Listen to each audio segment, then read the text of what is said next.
They knew if they didn't give TARP, it would shut down. That's probably what should have happened. It should have shut down. But Americans weren't prepared for it. Now we've had all this time to prepare.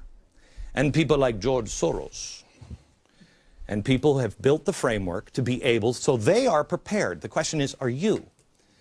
Because the Fed has their moment to make that decision the day after the election. Then we go into Bush tax cuts. Then we have to go into austerity programs to be able to sell our debt. I think it's in March. A lot of our debt comes due again. China doesn't want to buy it. China is already saying, you're devaluing our money.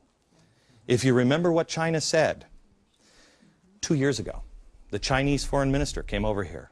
And these words stuck out to me because if you understand the Asian culture, this is important. His warning was, do not dishonor our people's investment. If we inflate our money, we have dishonored their trust and their investment. It's not going to go well. The best thing they can do is make the case that tough times are coming, but it will be worth it.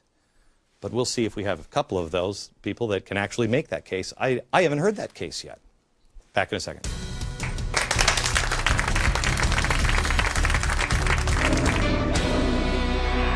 One of the biggest problems going on in the country is the government. The war is a huge problem. Concerned about people and about insurance, about Social Security and human rights. America, we are facing tough times. The election's not going to turn things around. It's just the beginning of a different phase of it. The question is, are we prepared for it? And do we have people that can actually lead us through a storm, take our hands and say, it's okay, it's okay. It's going to be tough, but it's okay. Joining us from Colorado is Tom Tancredo, former congressman who's now running for governor of Colorado, American Constitution Party. Ryan Frazier, he is a Republican running for Congress in Colorado also. And joining us from Arizona is Ruth McClung. She is a 28-year-old. She's a Republican. She's just a physicist who's now running for Congress. So let me, actually, Ryan, let me start with you. Make the case that is going to have to be made that we're going to have to stop spending and we're going to go on hard times, but that's better for us, and the rich should not be taxed more. Well, Glenn, I can only make the case that right now the national deficit is over $1.3 trillion. The national debt is over $13.4 trillion. That's $43,000 for every American. I certainly think that's more than enough debt, and we need to work to get that down. Take it from the rich. It's unacceptable, immoral, and I think un-American to pass that type of debt on to future generations of our grandchildren. But let me say this to you. Take it from the rich. The rich don't pay their fair share. They won't miss it anyway. I think that the American taxpayer right now pays more than their fair share. In fact, I've seen analysis that suggests we have to work 3 to 4 months before we actually pay off our tax burden. I think what we need right now is to look at ways in which we grow the economy, and increasing taxes is not going to get us there, Glenn. We have to extend the 2001 and 2003 tax relief measures because we have to incentivize the type of behavior that we know grows an economy. These are common sense policies. Jobs are created by the private sector, not by government. And if we truly want to grow our economy so that people can get back to work, we have to incentivize it by keeping taxes low on all Americans. All right. Ruth, can you make the case? Because there are 99ers out there, people who have been out of work. Some of them are organizing with SEIU, and it's purely political. But a lot of people want to have a job, can't find a job. At this rate, we are talking about just replacing the jobs that we've lost. We're talking about not replacing those jobs until 2021. There's going to be a lot of pain out there. Make the case that the rich do pay their fair share, that cutting taxes and cutting spending when people need help is the right thing to do. Well, what we really need to do is we need to create jobs. You were mentioning we need these jobs. And what often happens is you spill something on the table and you're mopping up the floor. We need to go to the root of the cause. What is causing the joblessness right now in this country? Why are we not getting these unemployment numbers down? Why? And that comes down to we need to see what's happening with the small businesses out there. Many of them are worried about the future. They don't know what their taxes are going to be. I don't know what my taxes are going to be next year. This is something, uncertainty kills small businesses. And then you have these new bills that are being pushed through. They don't know how the health care bill is going to affect them. They don't know how the financial overhaul bill is going to affect them. So really, when they talk about all these programs, what we really need to do is what's the root of the cause. People want a paycheck. They want the paycheck. They don't want the handout. They don't want the food stamp. They want the paycheck. How can we bring jobs back to this country? And that's the real underlying issue we need to address. Can government create jobs? Not really. Okay.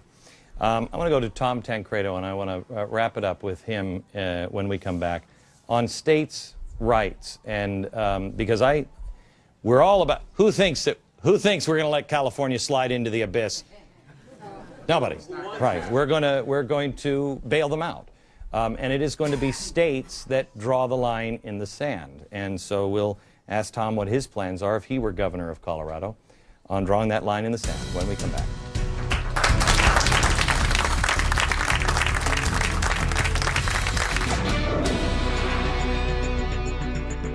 First of all, jobs, and probably second, the economy. The job market, you know, the potential help that people need.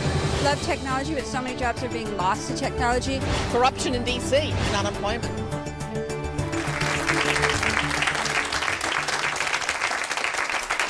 Joining us from Colorado now is Tom Tancredo. He is a former congressman who is now running for governor, and he's running not as a Republican but as an American Constitution Party.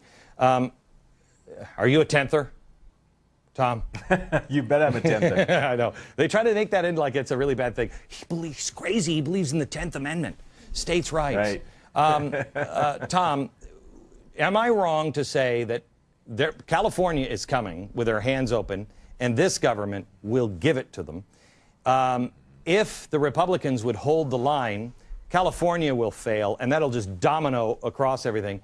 What is your responsibility if you were the governor to hold the line and to say, no, we're not taking these handouts. We're not.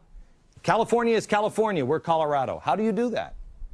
Yeah, because we'll get into if we take them, we'll get into exactly the same situation they're in. Here's what I say all the time, Glenn. Tell every group I come across. The day after I'm elected, I'm going to pick up the phone. I'm going to call a couple of people. One will be Chris Christie in New Jersey, and the other is going to be Dan Brewer in Arizona. And I'm going to say to them, listen, you guys, maybe individually we wouldn't be able to do what I'm suggesting, what I'm going to suggest, but together, and maybe there'll be a couple of other governors out there that we can pull on the phone at the same time and say, together, let's do this. Let's the 3, 4, 5 of us as governors, let's start a 10th Amendment revolution in the country. Let's tell the federal government, you know what, here is the line, and you're not going to cross it. You're not going to take any more land from the state of Colorado or any other state that's involved with this. You're not going to tell us how to live our lives. You're not going to dangle any more money out there, or if you do, we're not going to take it because it costs way too damn much to take federal dollars. We can't afford it anymore, not just in terms of the economic costs, but what it takes away from us in terms of sovereignty. So let's start a 10th Amendment revolution in this country. I'm willing to lead it, buddy. I tell you, I think Texas would join you in that. I know Governor Herbert in Utah is strong on, I mean, he's going after the federal government for taking, I mean, Utah, if you look at the map of Utah, most of it is federal land. Unlike any other state. They got nothing. And so he's going back and saying, we want our land back. You remember that little land grab, the last thing Bill Clinton did before he left? Took, a quarter of the state of Utah? Right. So, Tom, what happens from here? What do you see happening 6 months from now? Where are we? Well, I think of it as a great opportunity. We've got all these deficits in Colorado, just like the federal government, but I think of it as an opportunity because never before, Glenn, have we had the ability, I think, to actually do something amazing, and that is to cut down the size of government, to shrink the size of government. You know, and I know that will cause people pain in Colorado who will then say, your policies are hurting people. How do you convince them? Yes, It is, but we have to fundamentally change. Right. It's the medicine we've got to take, because we can't kick this can down the road any longer. If you do, you are simply giving your children a sentence, essentially an economic death sentence. We cannot do this to the country, and I'm going to tell the people of the state of Colorado, here are the things we're going to have to do. Some of it you may not like, but it's got to be done, and we've got to start now. No more whistling past the graveyard.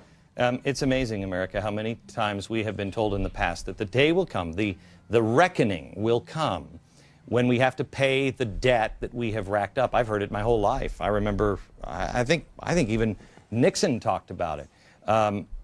It's here. Now the choice is on Tuesday. Back in a second.